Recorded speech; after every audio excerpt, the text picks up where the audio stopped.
Personas que se toparon con algo que no parecía humano. ¿Qué fue lo que vieron?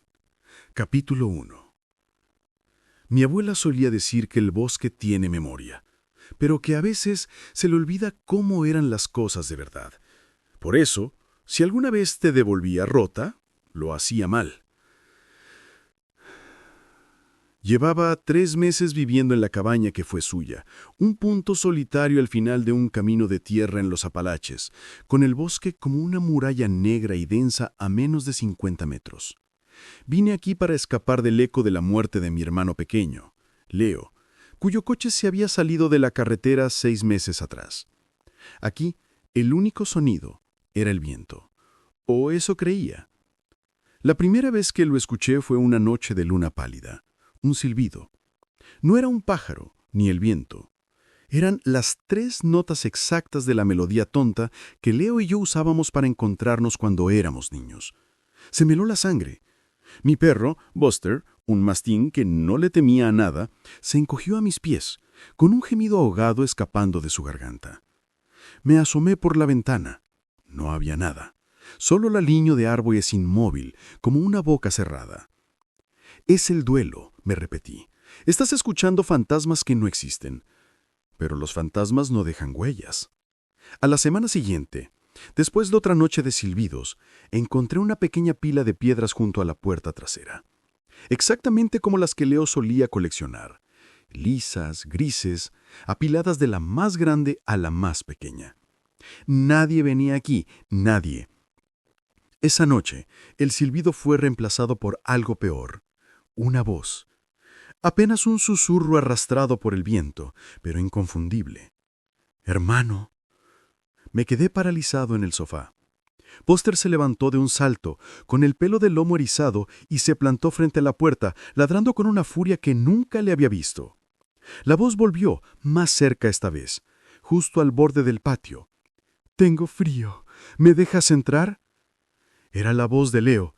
Era su cadencia, su tono, pero había algo debajo, un zumbido, como el de una radio mal sintonizada, una estática que arañaba los bordes de cada palabra. Recordé las historias de mi abuela.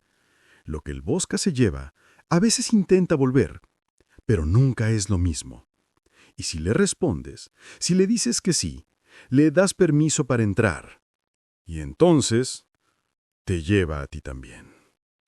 Corrí y cerré todas las cortinas. Pasé la noche en vela escuchando esa voz rota llamándome, a veces suplicando, a veces riendo con una risa que era casi la de Leo, pero que terminaba en un chasquido húmedo y antinatural. Las cosas se pusieron feas muy rápido. Una tarde, al volver de recoger leña, vi una figura de pie en el límite del bosque. Era alta y delgada, con la silueta de un adolescente. Llevaba una sudadera con capucha igual a la favorita de Leo. Se quedó allí, inmóvil, observando la casa. No podía verle la cara oculta en la sombra de la capucha, pero sentía su mirada. Lo más terraría era cómo se movía, o más bien cómo no lo hacía. Estaba demasiado quieto. Y cuando finalmente se movió, fue con un tirón brusco, antinatural, como una marioneta cuyas cuerdas se tensan de golpe. Dobló la cuella hacia un lado mucho más de lo que un cuello humano debería poder doblarse, con un crujido seco que llegó hasta donde yo estaba. Luego, con la misma velocidad espasmódica, se perdió entre los árboles. Esa noche no hubo susurros, hubo golpes. Empezaron en la pared del fondo, luego en el techo, como si algo pesado se estuviera arrastrando sobre la cabaña. Buster, aterrorizado, se había escondido debajo de mi cama. Entonces, un golpe seco y fuerte sonó en la puerta principal. ¡Bam! ¡Bam! ¡Bam! «Hermano, por favor, ábreme». La voz de Leo, ahora desesperada, sonaba justo al otro lado de la madera. «¿Me estás siguiendo? No dejes que me atrape». Mi corazón era un martillo contra mis costillas. Una parte de mí, la parte racional, sabía que Leo estaba muerto. Pero el sonido de su terror, tan real, tan visceral, me hizo dudar. ¿Y si me equivocaba? ¿Y si algo de él había sobrevivido y necesitaba mi ayuda? Me acerqué a la puerta, con la mano temblando. «¿Leo?», susurré, y me arrepentí al instante. El silencio al otro lado fue absoluto. No hubo respuesta. Solo el sonido del viento. Había roto la regla. Le había respondido. Un arañazo lento y deliberado comenzó a recorrer la puerta de arriba a abajo. Y luego, la voz cambió. Ya no era la de Leo. Era una cacofonía, una mezcla de docenas de voces, hombres, mujeres, niños, hablando todas a la vez, una encima de la otra, susurrando una sola palabra. «Permiso». Retrocedí, tropezando con una alfombra, y caí al suelo. El pomo de la puerta empezó a girar, lenta, metódicamente. Anoche fue la peor. La electricidad se cortó justo después del anochecer. Me atrincheré en mi habitación, con una escopeta cargada en el regazo y a Buster temblando a mi lado.